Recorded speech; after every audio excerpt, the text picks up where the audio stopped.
편안하십니까?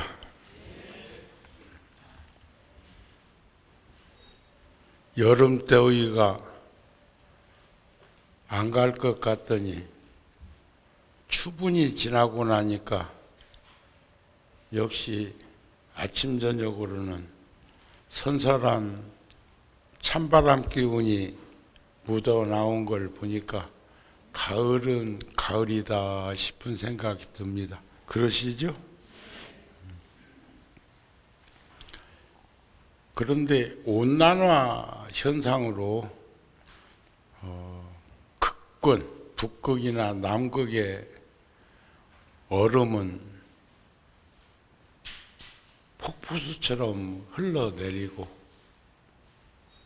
또 그러면 차가운 물이 바다에 인입됐으니까 좀 시원할 거라는 그런 생각을 가질 건데 도리어 기후 변화는 종잡을 수 없을 만큼 변화가 심한 것 같습니다. 생태학자들은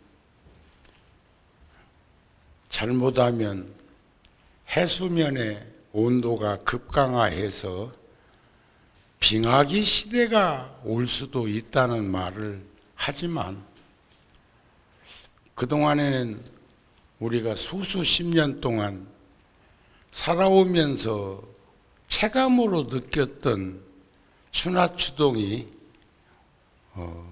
열대야 현상 또 그 다음에 아열대 지방의 기온처럼 1도, 2도, 3도 올라가는데 그렇게 현격한 그 생태계가 변화가 올 수 있는 것인지 싶을 만큼 그런 일들이 저번에 태풍 왔을 때 아랫역에는 상당한 피해가 제주도까지 있었지만 그러나 그 태풍의 바람 때문에 그랬지 비로 인해서 이 북쪽으로 그런 일을 겪지 않은 것을 불행 중 다행, 천만 다행이라고 그렇게 이야기들을 했는데 그 후 며칠 뒤따라오는 집중 호우, 폭우가 장마철은 명함도 못 내놓을 만큼 그렇게 그런 일이 자꾸 여기저기서 국지성 폭우라고 그러는데 생기는 걸 보면은 참 적응하기가 만만치 않구나 하는 생각을 가지게 합니다. 부처님께서는 자바엄경에 부지런한 것을 칭찬하라 그런 말씀을 하셨어요. 부지런한 것. 그래 게을러 빠지지 아니함을 칭찬하라. 불방일. 우리가 방일, 방종, 방심 이게 어떻게 보면 신구의 삼업으로 벌어지고 있는 일들을 현격한 그런 다른 모습으로 보인 것이 아니라 세 가지를 다 경계하고 염려하고 거기로부터 우리는 벗어날 수 있는 정진을 부지런히 해야 된다 그런 말씀인데 제가 근간에 어쩌면 한 10년 전부터 본래 조계종 총무원장 자격이요 절에 온 지 30년 넘고 나이가 50 넘으면 자격이 있습니다. 자격. 통도사 주지소임 볼 때부터 지관 스님께서 총무원장을 마치시고 그 다음 지금 두 번, 세 번째 원장 스님이 이제 바뀌셨는데 그때마다 총무원장 후보 반열에 늘 정우 스님이라고 하는 이가 거명이 되더라고요. 여러분들은 정우 스님 누군지 모르죠? 그때 전 생각에 달마대사가 도가모질에서 소림굴에 들어가서 군역 면벽을 하셨을까? 이미 인도에서 돈은 다 구족해가지고 중국으로 넘어오셨는데, 또 강태공이 세월을 낚는다고 그 긴 시간을 일자 낚시를 했을까? 그분이 물고기 잡으려고 그랬을까? 그런 생각을 모아서 저에게 수시로 암시를 하면서 지금까지 최선을 다하는 인생은 아니었지만 사는 곳에서 열심히 살려고는 제가 했던 것 같습니다. 연이나 이번에도 또 설왕설래 한중에 총무원장 후보군으로 거명이 되고 그 반열에 들어가 있고,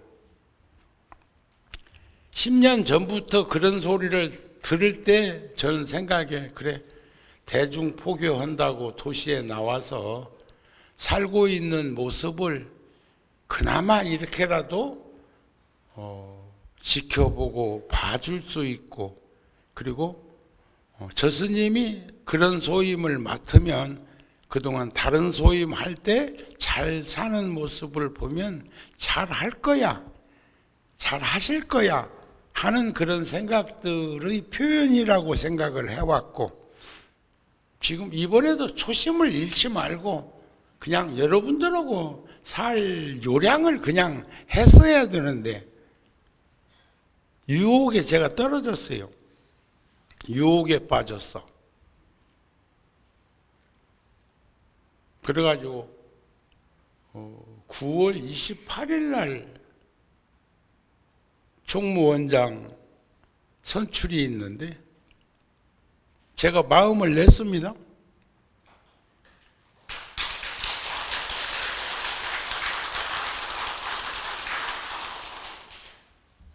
문제가 많아. 여러분들도 대단히 정치적이네. 한 열흘 이상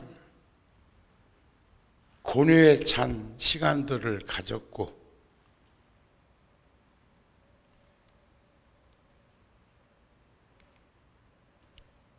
무조건적으로 세상을 한번 마음먹으면 해야 된다는 생각은 중생계에서 아주 위험한 발상입니다. 무조건이라는 말은 가장 어리석은 자가 욕구, 욕망, 욕심에 가득 차서 뭔가 갈망하면서 벌어지는 일이에요. 그러나 조건 없이 세상을 살려고 하는 것은 보살행원입니다. 보살행원. 지혜로운 이가 규범 속에서 함께 어울림을 가지고자 노력하는 모습이라고 생각을 합니다. 최종적으로 오늘 여러분들한테 제가 소화된 말씀을 이렇게 이제 표현하게 된 것은 한 일주일 이상 거의 잠을 이루지 못하고 다양한 생각들을 모아보고 또 여러 경로로 여러 가까운 스님들께 자문도 구하고, 절대 혼자 할 수 없는 일이잖아요. 그런데 어떤 스님은 그러셔요. 아이고, 왜 진흙탕 진흙탕 싸움에 들어가려고 하나? 그것도 정치라고 진흙탕이라고 표현하대요. 근데 그 말을 들을 때는 진흙탕? 연뿌리 가지고 들어가서 심으면 연꽃 피겠네? 그런 생각으로 위로를 하고 위안을 하고 그러면서 생각을 못 와봤는데, 또 가까운 어떤 스님은 인생이 얼마나 남았다고, 얼마라고 시궁창 같은 데 들어가서 허우적거리려고 그러냐? 그래?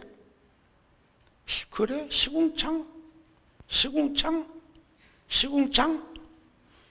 그러면 큰 한강물 정도나 있으면 시궁창이란 더럽고 폐수로 가득 찬 거죠. 거기다 맑고 깨끗한 물을 대가지고 싹 품어내고 거기다 새물을 담으면 되겠네. 근데 시궁창은요, 또 시궁창이 돼. 시궁창은 또 시궁창이야. 검은 개꼬리를 1000년 동안 눈밭에다 묻어놨다가 누가 꺼내봤는데 그 얼음, 눈 이렇게 믹사돼 갖고 있을 때는 신개꿀이 된 것처럼 보이더라네. 그러더니 햇빛을 쬐면서 얼었던 게 녹으니까 도로 검은 개꿀이가 나오더랴.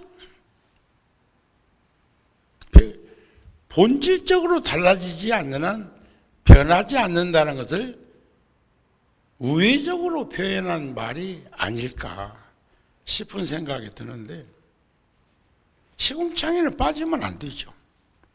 그리고 큰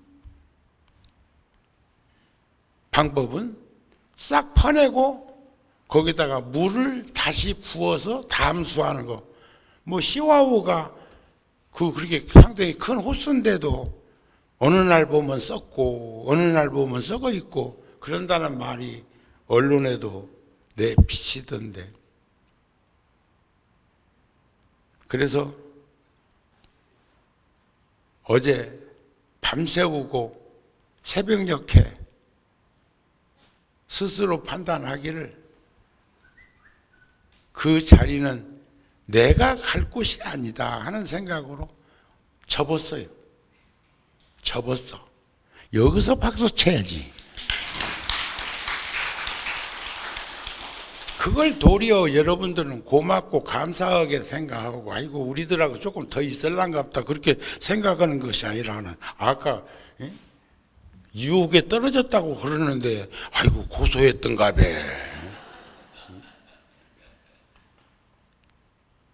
그것은 제가 첫째 사회성이 없습니다. 두 번째는 조직력이 없습니다. 이 구룡사도 조직 없잖아요. 무조직이래요. 무조직. 신도회도 없는 데가 구룡사다? 왜 그런 줄 알아요? 제가 안 먹는 음식이 있다고 그랬다. 안 먹는 음식. 제가 쑥떡 안 먹습니다. 쑥떡. 분명히 그 떡이 맛있는 줄은 알아.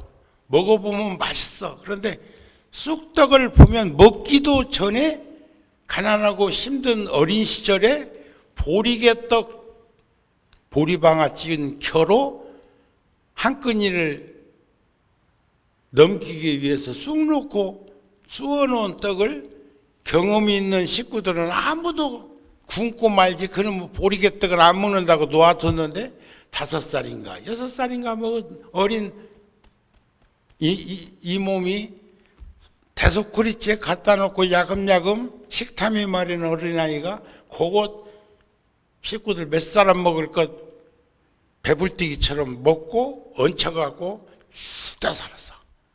그래서 쑥떡 색깔만 봐도 그때의 그 60년 전에 그 기억이 되살아나. 그래서 거기서 제가 하나 충격적으로 받아들이는 게 있어. 음식도 어려움을 겪고 나면 평생 동안 그게 몸에서 반응하는데, 정신적으로, 신체적으로 그런 어려움을 겪게 되면 그것은 내 스스로가 거둬들이지 않는 한 그것은 거둬들일 수 없는 아픔이고 고통이야. 그래도 법구경에도 원망으로 아프면 원망은 쉼이 없나니, 이걸 응용해 보면 많은 말을 거기다가 연결 지을 수가 있죠. 원망하는 마음을 내가 거둬들여야 원망은 사라져. 타던 불이 꺼져야 끓던 물이 잠잠하지, 불은 지펴놓고 왜 끓냐 하면 안 끓어? 본능적으로 관능적으로 끓게 되어 있는 것들이 그와 똑같은 것이에요. 그래서 우리는 환경이라는 것도 매우 소중하다고 하는 것을 알 수 있었으면 좋겠다. 그래도 내가 나온다고 한번 툭 던져봤더니, 내가 몇 건이나 나가는가 한번 툭 던져봤더니 나오려고 하는 후보군에서 긴장을 바짝 하고 생각이 바른 이들이 바라보고 전해주는 것은 스님이 가장, 선거 때도 보면 누가 가장 그런 거 있잖아요. 인지도가, 지지도가, 선거 기간이 짧기 때문에 스님이 가장 노출되어서 많이 알려져 있고, 사람들 입줄에 오르내리지 않고 칭찬을 그래도 그 정도 들었으니까 제일 낫다 싶은데, 그게 허망한 거예요. 그게 허상의 그림자야 쫓는 인생을 살지 말고 차라리 부지런히 정진하고 수행하는 그러한 삶을 사는 것이 옳지 않겠느냐, 그런 말이.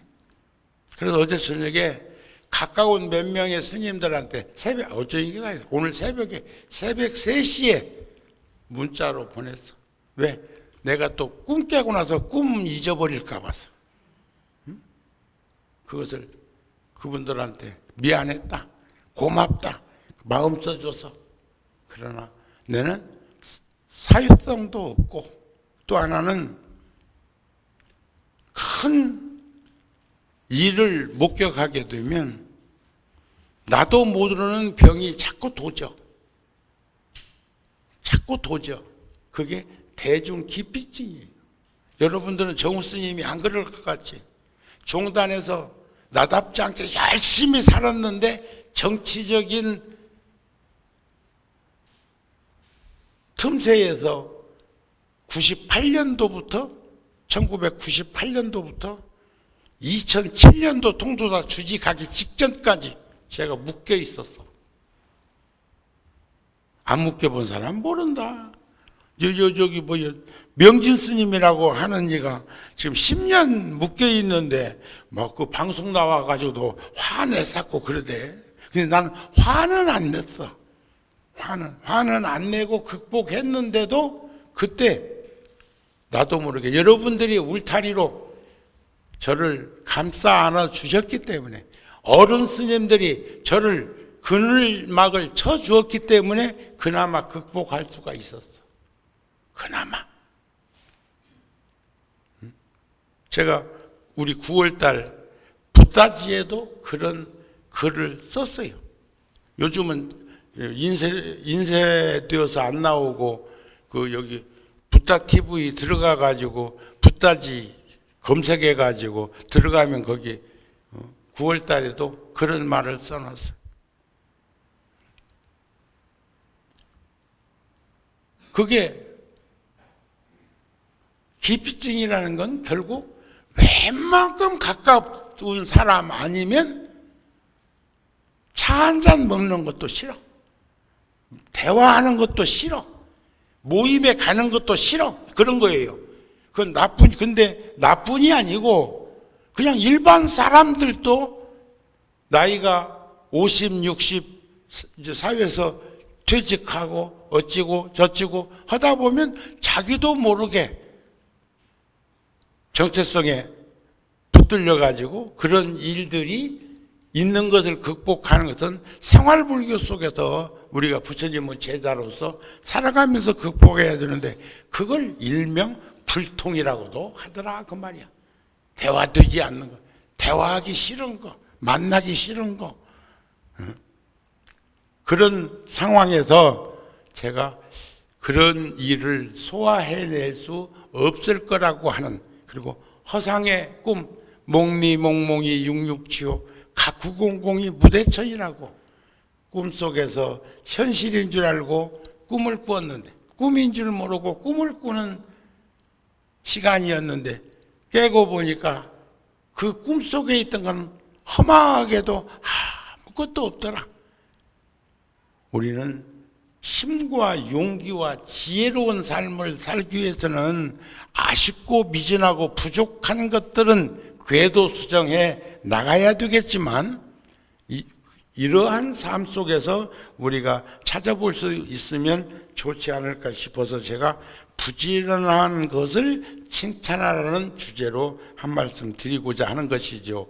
부처님께서 금강경 설법하신 부처님께서 45년 동안 전법의 길을 걸으시면서 정우 스님이 통도사를 떠난 적은 없었지만, 50년 전에 간 통도사를 떠난 적은 없었지만 구룡사에서 34년 차 살고 있고, 제가 구룡사에서 21년 동안 주지 소임을 봤어요.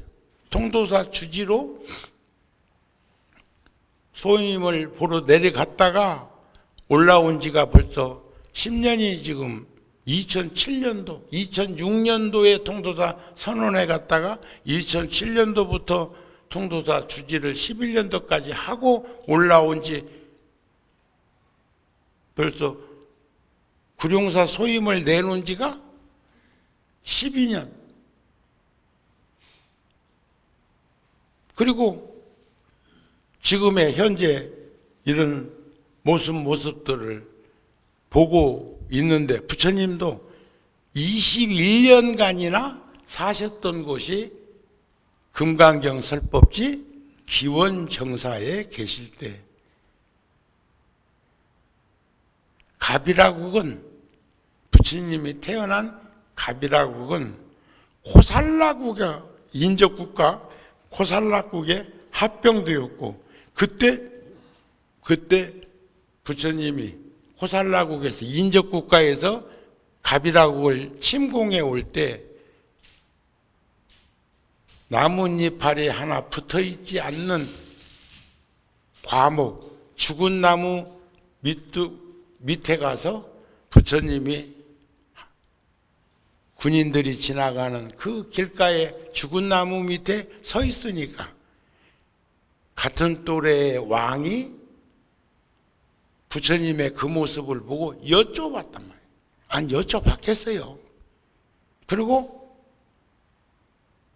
먼 발치에서 보고를 받고 철수해가지고 도로 돌아가고 3번이나 그렇게 했는데, 또 4번째 가빌라국을 점령하려고 오니까 부처님이 거기에 안 나가셔. 그래 결국은 가비라국이 부처님이 기원정사에 계실 때 망했습니다. 그리고 부처님께서는 80에 열반에 드실 때 가비라국 가까이까지 수수백리를 걸어서 그 노구를 이끌고 가시다가 구시나가라에서 열반에 드실 때도 가비라국을 향해서 누우셨습니다. 아마 좀 부처님이 출가하지 않았으면 법륜왕이 아닌 전륜왕이 되어가지고 인도를, 아쇼카 왕이 통일한 게 아니고 부처님께서 어쩌면 인도 전역을 통일할 수도 있었던 대단한 그런 인물이었던 것은 천하가 다 아는 일 아닙니까? 그러나 지금도 가비라국의 황금인종은 소수민족이었는데 거의 샤카족이라고 하는 이름으로 존재하고는 있지만은 그렇게 막 황금빛이었을까 하는 생각을 하는데, 미얀마 쪽에도 가면 샤카족 후손들이, 석가족 후손들이, 그 다음에 네팔 같은 데도 그 어린 소녀를 후발이라고 해서 그렇게 막 왕도 와가지고 거기 뭘 묻고 뭐 하고 하는, 거기도 사가족 중에서 그 선별한다는 그런 이야기들은 있지만, 그렇다면 인물은 뭐 하얗고 고운데 그분들이 꼭 부처님하고 같은 종족이었을까 하는 생각은 해보게 된다는 거죠. 그러나 그 왕이 부처님하고 거의 연배가 비슷하고, 부처님이 29세에 출가하기 전까지는 같이 무예도 겨누고 학문도 하고, 뭐 지금처럼 무슨 뭐 나라가 막 큰 게 아니고, 어쩌면 인도라고 하는 그런 큰 덩어리에서 이런 나라 저런 나라, 마치 연방 정부에 주정부가 있는 것처럼 그렇게 국가가 형성되었던 것이 아닐까 하는 생각도 일말에 해보는데, 그 코살라 국왕이 부처님한테 가비라국을 침공해가지고 합병시킨 그 왕이 부처님한테 하루는, 왜냐하면 가까이 있었으니까, 기원정사에 계실 때 찾아와갖고 묻는 겁니다. 사람들은 누구나 다 원하는 소원이 있고 그것을 이루고자 합니다. 성취하고자 합니다. 그런데 세존이시여, 어떻게 해야 지금 현재의 소원을 이룰 수 있고, 훗날 저도 다음에는 저는 극락 가는 것을 나는 소원이라고 않고, 성불하는 게 소원 아니겠습니까? 성불을 저는 해야 될 것이고, 그래서 아까 기도 끝에도 성불하세요 그러잖아요. 성불하십시오 그러잖아요. 그러면 다음의 소원도 있어. 다음에, 지금은 현재의 소원도 있지만 후세의 소원을 어떻게 해야 이루어질 수 있습니까 하고 여쭤보니까 부처님께서 그것은 오직 한 가지, 소원을 이루려면 오직 한 가지, 게으르지 않는 것이요. 게을르지 않는 것. 방일, 방심, 방종. 자유가 지나치면 방종이라고 그러죠.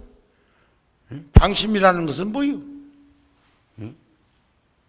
제가 한번 생각을 이렇게 못 하면서 운전하다가 그냥 방심하고 운전했으면 저는 벌써 1987년도에 이 세상 사람이 아니요. 1987년도에 88년도에 지금 벌써 30년, 금년에 30주기 정도 됐겠다. 30주기. 왜냐고요? 옛날에는 한 30년 전에는 해외에서 활동하고 있는 분들을, 지금도 그렇겠지만 국가 차원에서 그분들을 존치해 가지고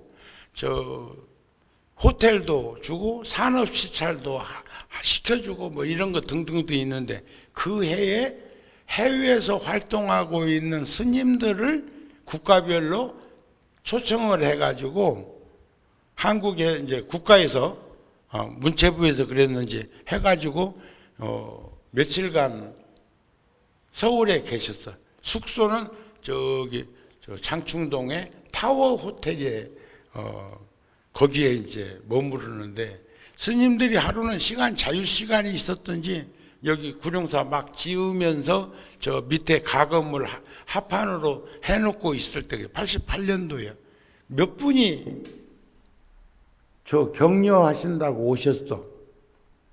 그래가지고 점심고양도 하시고 또 이런저런 서로가 정보 교환도 하고 해갖고, 이제 제가 저녁 때 이제 숙소로 모시다 드린다고, 제가 이제 그때 느망 타고 다닐 때인데 그 차에다가 모시고 타워호텔 장충동에 갔는데, 거기까지 갔더니 또 스님들께서 아이고 지금 뭐 저렇게 뭐 바로 가냐고, 차도 한잔하고 이 얘기도 좀 더 하고, 그러니까 선배들인데, 대다수가 선배 스님들인데 그 약관 30대 정우를 그렇게 챙기시더라고.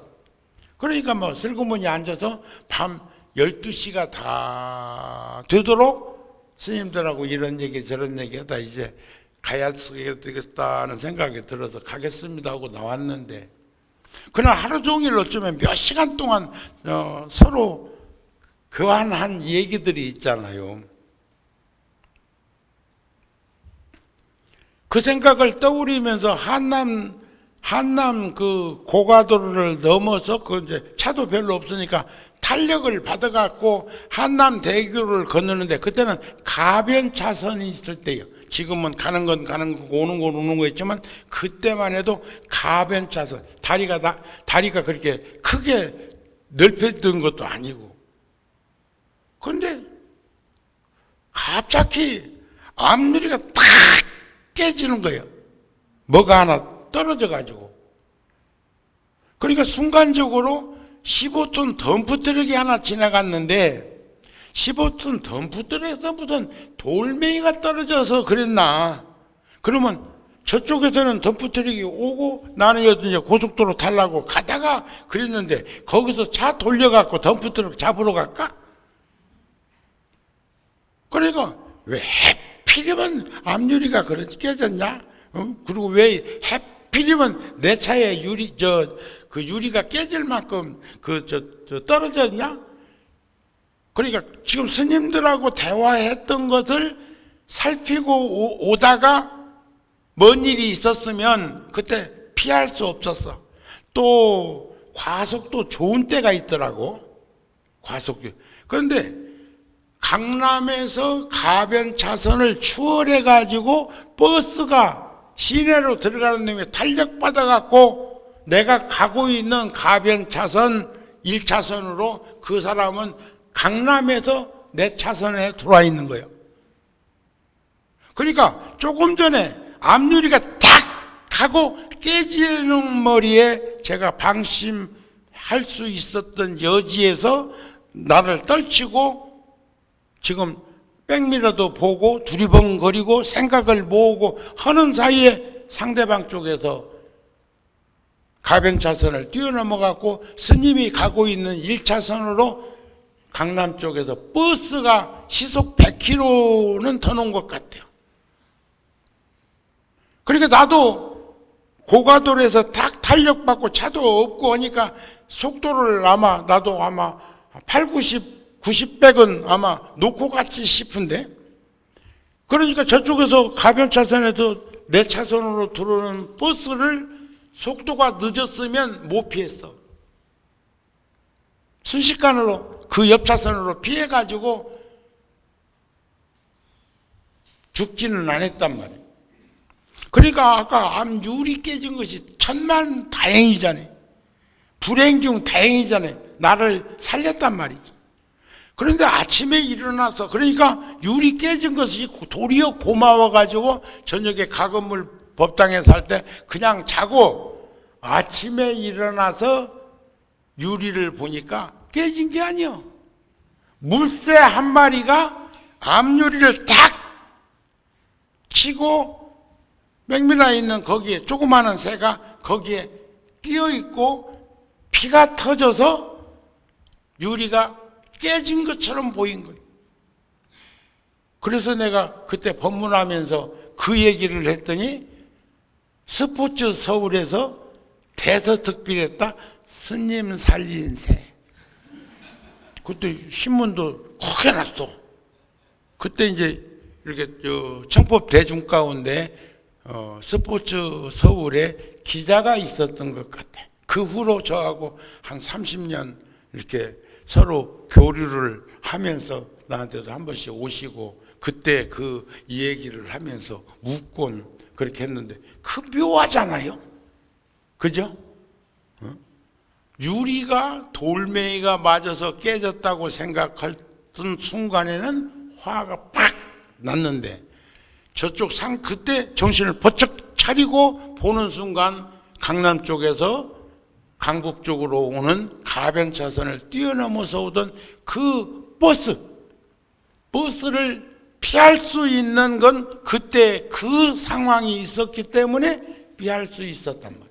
그렇지 않고 그냥 스님들하고 있었던 그날 이런 얘기 저런 얘기 했던 것을 운전하면서 넋놓고 오다가 그런 일을 당했으면 전 30년 전에 저 세상으로 갔다. 정우 스님은 절지타가 떠나고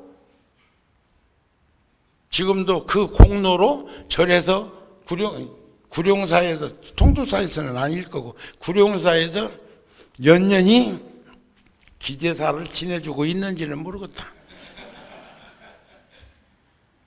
절지타가 있었던 일이니까. 자, 부처님께서 그것은 오직 한 가지, 게으르지 않는 것이다. 그것은 방일하지 않고 부지런히 정진하면 원하는 바 그 소원을 다 이룰 수 있는 것이다. 모든 소원을 성취하고자 한다면 우리는 게으르지 말고 불방일에 의지해야 한다. 대왕이 불방일에 의지하면 가족들도 한 사람이 게을러 빠지면 두 사람, 세 사람, 네 사람으로 전염돼. 게으른 것도 전염병입니다. 부지런한 것도 전염돼. 누군가가 부지런하면 식구들이 모두 부지런해져. 그래서 대왕의 부인이 또 그것을 본받아서 따를 것이고, 부인이 그렇게 하면 온 가족들이, 시녀들까지도 모두가 게으르지 않는 삶을 살게 될 것이고, 그 불방일에 의지하면 스스로가 지킬 수 있을 것이며 재물도 스스로 늘어나 풍족해질 것이다. 게을러 빠지면 아무것도 안 돼. 게을러 빠지면. 이해가 되셨어요? 그래서 좋아하는 사람을 위해서는 아까울 것이 없는데, 저는 며칠 동안에 사람들은 진흙탕에도 안 들어가려고 그럽니다. 그래서 통도사 주지 소임 볼 때도 그 유휴지에 물을 대서 연꽃을 많이 피우기도 했지만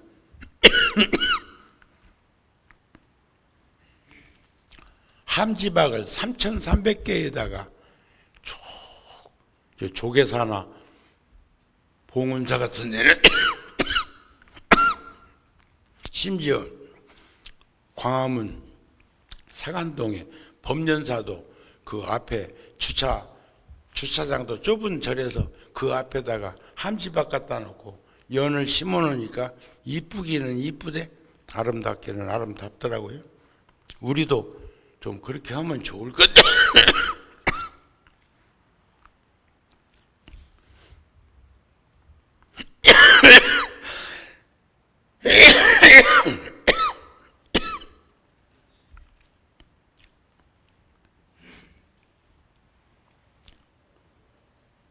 저는 연꽃 심는 도리는 알겠는데 아까 말씀드린 대로 그것이 시궁창에 들어가서 시궁창을 청소할 만한 그런 그릇, 그런 그런 것은 되지 못한다는 생각을 하게 되어서 모두에 말씀드린 것처럼 마음을 정리하고 있다, 그런 말씀입니다. 우리가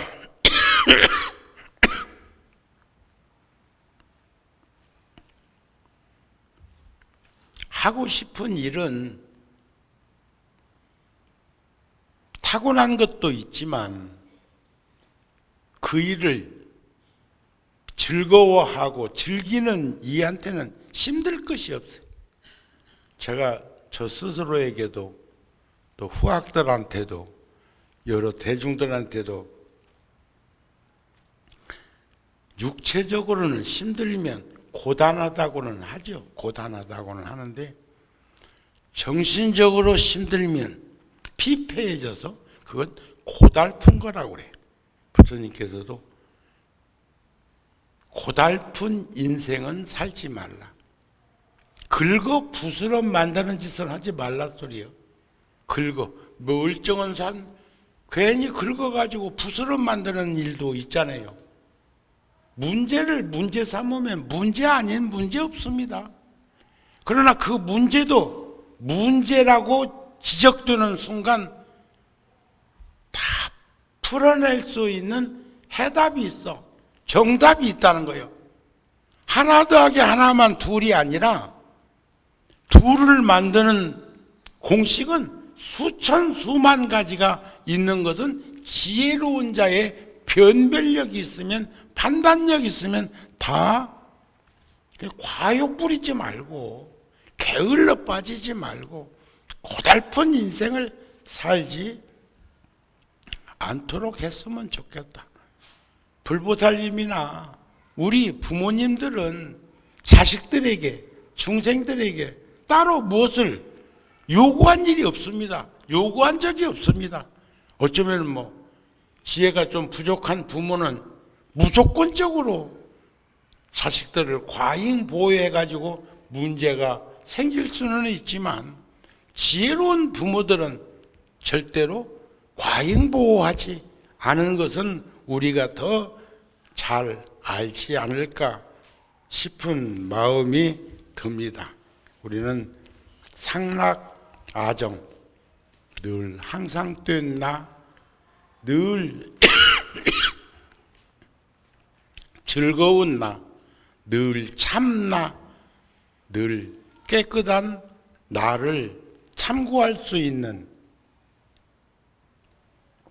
그리고 자비시사, 대자, 대비, 대의, 대사한 마음으로 살아갈 수 있도록 노력하기 위해서는 부지런히 정진하는 길밖에 없습니다 하는 것이죠. 그래서 내 마음이 깨끗하면 어디에 우리가 가 있어도 정토요.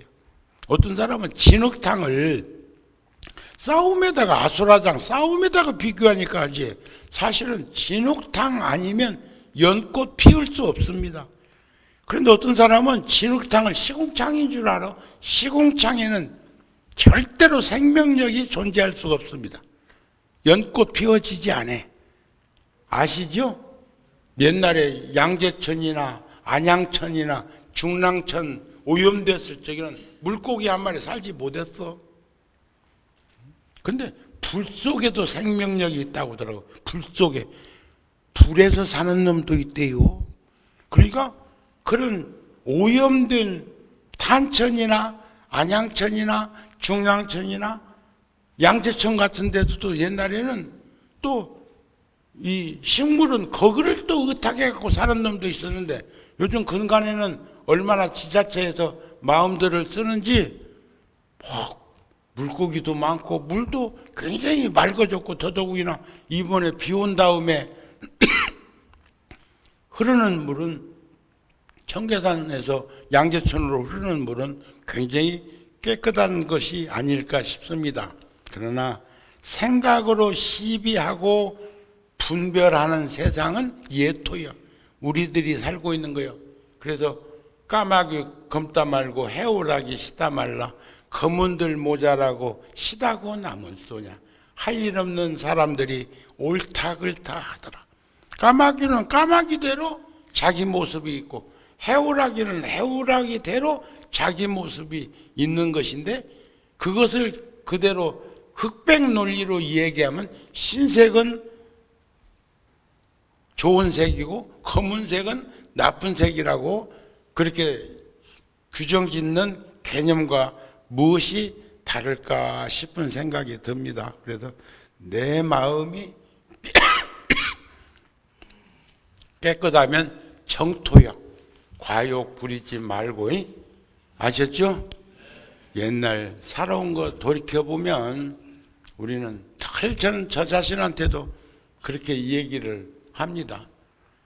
국가적으로 가난한 그 시절을 떠올려 보면 지금 거부장자 아닌 사람이 어디 있어요? 제가 처음 60년대에 통도사 가기 전에 2원 50전 주고 전차 타고 다닐 때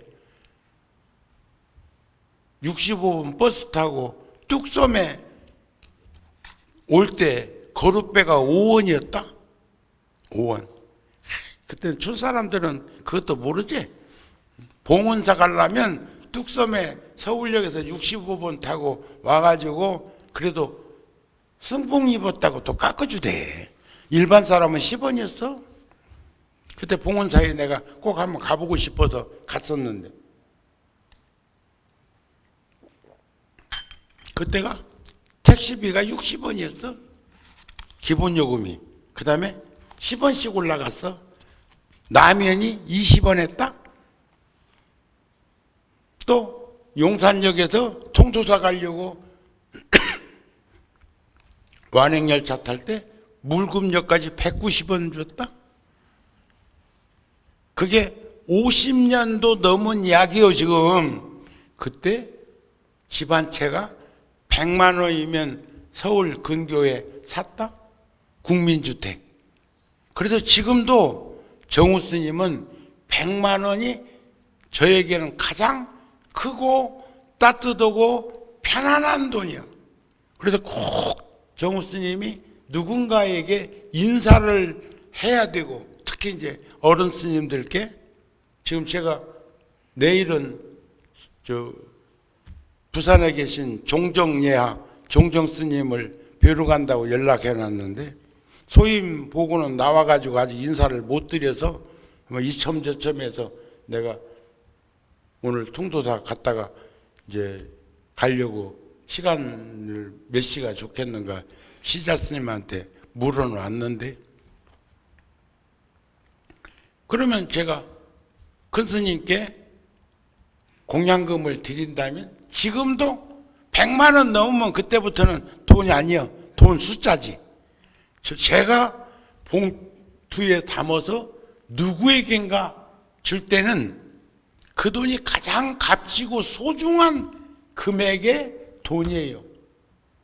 근데 요즘은 100만 원 뭐 돈도 아니라고 생각하는 사람도 있는 것 같은데, 100만 원도요?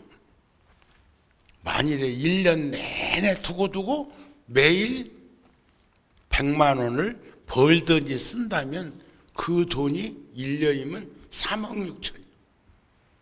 매일 10만 원을 벌든지 쓴다면 그게 1년이면 3,600만 원.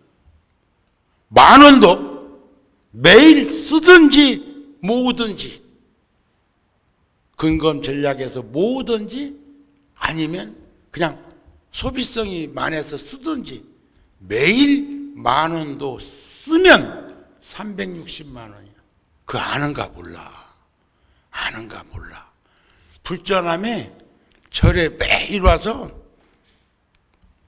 1,000원씩만 불전금을 넣어도 1년이면 36만 원이야. 그래서 저는 1,000원도 소중하게 생각을 합니다. 그리고 1,000원을 볼 적에는 1년 계산해서 그게 36만 원, 360만 원, 3,600만 원 이런 개념으로 우리가 살림살이를 하게 되면 쓸 때나 모을 때나 이런 것이 가치 있고 소중한 생각으로 모아지지 않을까 하는 마음이 듭니다. 그래서 오늘 말씀드린 부지런히 정진하는 것이 게으르지 아니함이 우리는 모든 바 소원을 성취할 수 있는 길이다 하는 것을 항상 염두에 두고 살았으면 좋겠습니다. 정우 스님은 이제 공식적으로 말씀드렸습니다. 거기 그냥 그 반열에서 정우 스님이 그 소임을 맡으면 잘할 거야 하는 정도만 접수하고 그 나머지는 진짜 하고 싶은 분들이 할 수 있도록 여백의 공간을 남겨두면 좋겠다. 그게 지혜로운 삶 아닐까 하는 마음으로 전했으니까 아까처럼 내가 후보 등록하려고 마음 먹었던 건 전생사 일인데 거기에 박수를 쳐? 마칩니다.